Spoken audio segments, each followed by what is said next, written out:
السلام علیکم ناظرین، عوامی تناظر کے نئے ولاگ کے ساتھ میں ہوں خالد بھٹی۔ آج ہم بات کریں گے امریکی وزیر خارجہ اینتھنی بلنکن جو ہیں وہ سعودی عرب کے دورے پہ گئے تھے۔ وہاں سعودی شہزادہ اور ولی عہد اور وزیر اعظم جناب شہزادہ محمد بن سلمان نے ان کو جھنڈی دکھا دی اور الٹا ان کے سامنے جو ہے وہ کئی مطالبات رکھ دیے، اور اس کے بعد امریکی وزیر خارجہ کو وہاں سے ناکام لوٹنا پڑا، بلکہ مصر میں بھی ان کے ساتھ کچھ اسی قسم کا معاملہ ہوا۔ کل جو ہے امریکی صدر جو بائیڈن وہ اردن اور اسرائیل پہنچ رہے ہیں، جہاں وہ فلسطینی قیادت اور مصر کے صدر سے ملاقات کریں گے۔ اس ساری صورتحال پہ آج ہم بات کریں گے آج کے ویلاگ میں۔ اس سے پہلے کہ ہم اپنے موضوع کی طرف بڑھیں، آپ سے گزارش ہے کہ اگر آپ نے ہمارا چینل عوامی تناظر ابھی تک سبسکرائب نہیں کیا، اس کو سبسکرائب کر لیں۔ ہم اب آہستہ آہستہ 1000 سبسکرپشنز کے قریب پہنچ رہے ہیں۔ اگر آپ ہماری اس ہدف کو پورا کرنے میں مدد کر سکیں تو ہمیں بہت زیادہ خوشی ہوگی۔ اب ہم بڑھتے ہیں اپنے موضوع کی طرف۔ امریکی وزیر خارجہ گزشتہ ایک ہفتے سے مشرق وسطیٰ میں ہیں۔ سعودی عربیہ، مصر اور باقی اردن اور اسرائیل اور باقی ملکوں میں بھی گئے۔ 6 عرب ملکوں کا دورہ کیا، کچھ ملکوں میں وہ 2 دفعہ گئے، اور اس دوران انہوں نے کوشش کی کہ وہ جو عرب ممالک ہیں ان کو اس بات پہ راضی کر سکیں کہ وہ نہ صرف یہ کہ حماس کی مذمت کریں اور اس طرح کا موقف اختیار کریں کہ جس سے حماس کے خلاف جو اسرائیل کا موقف ہے اس کو تقویت ملے، اس کی حمایت جو ہے وہ نظر آئے، لیکن نہ تو سعودی عربیہ اور نہ ہی مصر نے اس قسم کا بیان دیا، اور نہ ہی انہوں نے امریکہ کے اس موقف کی حمایت کی۔ اب جو بڑی دلچسپ صورتحال پیدا ہوئی وہ ہوئی امریکہ کے وزیر خارجہ کے ساتھ سعودی عرب کے دارالحکومت ریاض میں۔ وہاں امریکی وزیر خارجہ پہنچے، شام کو ان کی ملاقات طے تھی سعودی ولی عہد اور وزیر اعظم محمد بن سلمان سے، جن کو MBS بھی کہا جاتا ہے، محمد بن سلمان انگریزی میں مختصراً۔ تو وہ امریکی وزیر خارجہ انتظار کرتے رہے، اور لیکن جو ہے محمد بن سلمان نہیں آئے۔ وہ کافی انتظار کے بعد ان کو پیغام ملا کہ جی شہزادہ محمد جو ہیں وہ مصروف ہیں، وہ آپ سے اب کل ملیں گے۔ اور یوں کوئی 12-14 گھنٹے جو ہے طویل انتظار کرنا پڑا دنیا کے سب سے طاقتور ملک کے وزیر خارجہ کو۔ یہ وہ سعودی عربیہ ہے اور یہ وہ سعودی عربیہ کے ولی عہد ہیں جو کہ مطلب ہے کہ امریکی عہدیداروں کے آنے پہ یہ تو وزیر خارجہ ہیں، نائب وزیر خارجہ بڑے جو ہے وہ تکبر سے اور بڑے فاتحانہ طریقے سے سعودی عرب جایا کرتے تھے، اور وہ جو ہے وہ آنکھیں بچھا کے بیٹھے ہوتے تھے، لیکن شہزادہ محمد بن سلمان نے جو کچھ کیا تو یہ امریکیوں کے لیے ایک بڑا دھچکا تھا۔ اور اگلے دن پھر ملاقات ہوئی جب، تو شہزادہ محمد نے امریکی وزیر خارجہ کو یہ کہا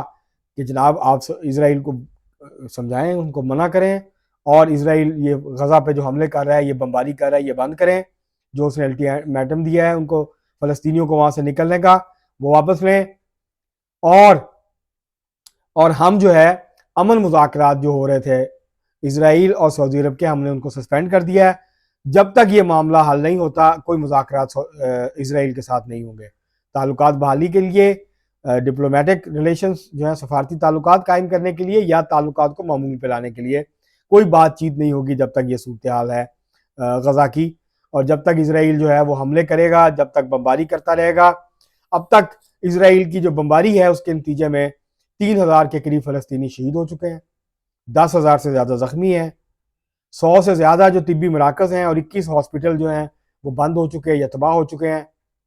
اور اس وقت بڑی تعداد میں جو فلسطینی ہیں ان کی جو ہے ہسپتالوں تک رسائی اس وقت نہیں ہے۔ لاکھوں لوگ جو ہیں وہ شمالی غزہ سے جنوبی غزہ کی طرف جو ہے وہ بڑھ رہے ہیں۔ بہت سارے فلسطینی جو ہیں وہ رفح کا جو بارڈر ہے مصر کے ساتھ وہاں پہ بھی موجود ہیں، لیکن ابھی تک وہ بارڈر کھولا نہیں گیا۔ تو امریکہ کے جو وزیر خارجہ ہیں، جب ان کو اس قسم کی ناکامی کا سامنا کرنا پڑا، اور پھر وہ مصر جب گئے تو انہوں نے وہاں ان کا خیال تھا کہ وہ لیکچر دیں گے مصر کو کہ وہ اپنی انسانی اخلاقی ذمہ داریاں پوری کرے اور رفح کا بارڈر کھولے اور امریکہ جو چاہ رہا ہے وہ کرے۔ تو اس وقت عجیب صورتحال پیدا ہو گئی امریکہ کے وزیر خارجہ کے لیے، جب ان کو آگے سے الٹا ایک لیکچر سننا پڑ گیا مصر کے جو صدر ہیں الفتح السیسی ان سے، اور انہوں نے کہا کہ آپ اسرائیل کو سمجھائیں، آپ جب تک اسرائیل فضائی حملے بند نہیں کرے گا ہم بارڈر نہیں کھولیں گے، اور ہم یہ جو اسرائیل کی خواہش ہے کہ جو 10 یا 15 لاکھ فلسطینی ہیں ان کو مصر کی طرف دھکیل دیا جائے، تو ہم ایسا نہیں ہونے دیں گے، کیونکہ اس سے پہلے 20 لاکھ فلسطینی جو ہیں وہ مصر میں رہ رہے ہیں کیمپوں میں، اور اب ہمارے پاس گنجائش نہیں ہے، اور دوسرا ہم یہ نہیں چاہتے کہ لاکھوں مزید فلسطینی جو ہیں وہ مشکل طور پہ آ جائے، کیونکہ پھر اسرائیل ان کو واپس نہیں جانے دیتا۔ تو انہوں نے کہا کہ یہ ہم نہیں چاہتے، جب تک امریکہ چھوٹی نہیں دے گا اور اسرائیل چھوٹی نہیں دے گا تب تک وہ رفح کی جو کراسنگ ہے، جو بارڈر ہے، وہ اس کو نہیں کھولیں گے، جو کہ ایک قانونی بارڈر ہے اسرائیل کے فلسطین کے غزہ کی پٹی اور مصر کے درمیان۔ تو جب یہ سارا معاملہ ہوا تو پھر جب انہوں نے رپورٹ بیک کیا تو اس کے بعد یہ طے ہوا کہ امریکی صدر جو بائیڈن جو ہیں وہ خود مشرق وسطیٰ تشریف لائیں گے۔ کل اب وہ پہنچیں گے اسرائیل پہلے، اور اس کے بعد پھر وہ اردن جائیں گے، جہاں وہ اردن کی قیادت سے ملاقات کریں گے۔ وہیں پر وہ فلسطینی صدر غالباً محمود عباس جو فلسطینی اتھارٹی کے صدر ہیں، اور اس کے علاوہ مصر کے صدر السیسی سے جو ہے ان کی ملاقات متوقع ہے، کہا جا رہا ہے کہ وہ ان سے ملاقات کریں گے، اور کوئی اس معاملے کو کسی طرف لگانے کی وہ کوشش کریں گے، خود ذاتی مداخلت سے اپنا ذاتی اثر و رسوخ استعمال کریں گے۔ تو اور اس دوران یہ بھی خبر آئی ہے کہ امریکی جو بائیڈن انتظامیہ ہے اس نے کانگریس سے کہا ہے کہ وہ $2 ارب جو ہے ایکسٹرا اس کی منظوری دے اسرائیل کے لیے اور یوکرین کے لیے۔ اسرائیل جو ہے وہ کوئی غریب ملک نہیں ہے، لیکن اس کے باوجود جیسے ہی یہ حماس کا اور اسرائیل کا معاملہ شروع ہوا ہے تو امریکہ نے نہ صرف یہ کہ اس کو اسلحے کی سپلائی شروع کر دی ہے، بلکہ اس کو یہ کہا کہ ہم ایکسٹرا پیسے جو ہیں وہ اس کو دیں گے۔ جبکہ دوسری طرف جو ہے وہ فلسطینی جو ہیں بے یار و مددگار جو ہیں وہ اس وقت ہیں وہاں پہ، لاکھوں لوگ بے گھر ہو چکے ہیں، تقریباً 10 لاکھ کے قریب لوگ بے گھر ہو گئے ہیں فلسطین غزہ کی پٹی میں، اور غزہ کی پٹی جو ہے 365 اسکوائر کلومیٹر کا ٹوٹل علاقہ ہے، 365 مربع کلومیٹر جو ہے یہ ٹوٹل رقبہ ہے جس پہ لوگ جو ہیں، اور جہاں خان یونس کی طرف لوگ اب جا رہے ہیں تو وہاں اتنی گنجائش ہی نہیں ہے کہ اتنے سارے لوگ جو ہیں وہاں رہ سکیں۔ ایک انسانی المیہ ہے جو کہ وہاں پہ جنم لے رہا ہے، بے شمار لوگوں کی نہ صرف جانیں جا رہی ہیں بلکہ شاید اگر فوری طور پہ رفح کا بارڈر نہیں کھلا اور بڑی پیمانے پہ غزہ کی پٹی میں امداد نہیں پہنچی تو بھوک سے اور فاقوں سے اور پانی نہ ملنے سے، کیونکہ پانی کا ذخیرہ جو ہے صاف پانی کا وہ ختم ہو چکا ہے غزہ کے اندر۔ تو یہ ساری صورتحال میں امریکہ کی یہ خواہش تھی کہ ہر جگہ سے حماس کی مذمت کی جائے، حماس کے حملوں کی مذمت کی جائے، لیکن اسرائیل کو کوئی کچھ نہ کہے۔ تو یہ امریکہ کو جو ہے وہ ناکامی کا منہ دیکھنا پڑا، اور اس کے بعد یہ ہوا کل، بلکہ آج پاکستانی وقت کے مطابق جو ہے آج صبح اور امریکی وقت کے مطابق شام کو وہاں پہ، کیونکہ امریکہ جو ہے وہ پیچھے ہے کافی، 10 گھنٹے کا فرق ہے پاکستان سے، تو وہاں جو سلامتی کونسل میں روس نے جنگ بندی کی قرارداد پیش کی تھی انسانی ہمدردی کی بنیاد پہ، اس کو امریکہ نے مسترد کروا دیا، ویٹو کر دیا ہے، جس کے بعد جو ہے وہ قرارداد جو ہے مسترد ہو گئی ہے۔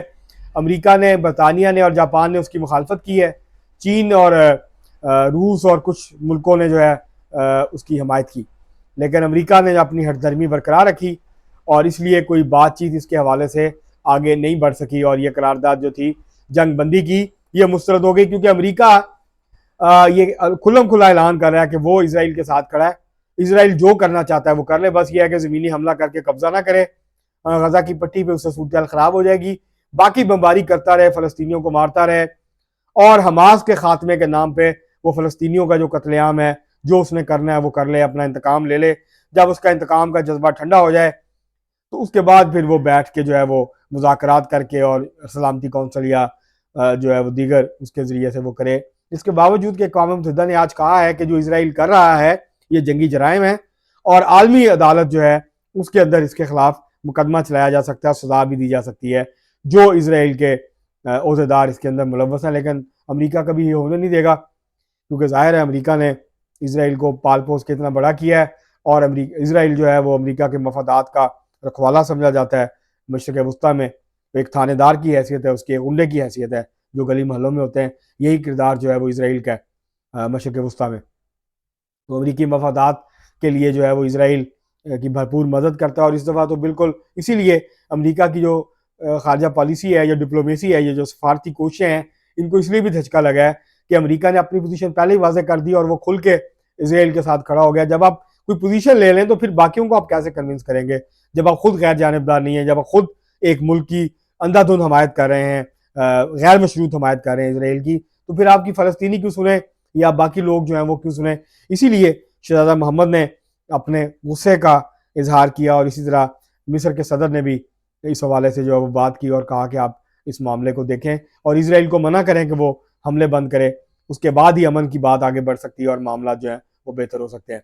تو یہ ایک بڑی پسپائی ہے, بڑی اب دیکھنا ہوگا کل امریکی صدر آتے ہیں تو اس کے بعد کیا ہوتا ہے. لیکن امریکی وزیر خارجہ کم از کم جو 3 بڑے ہدف لے کے آئے تھے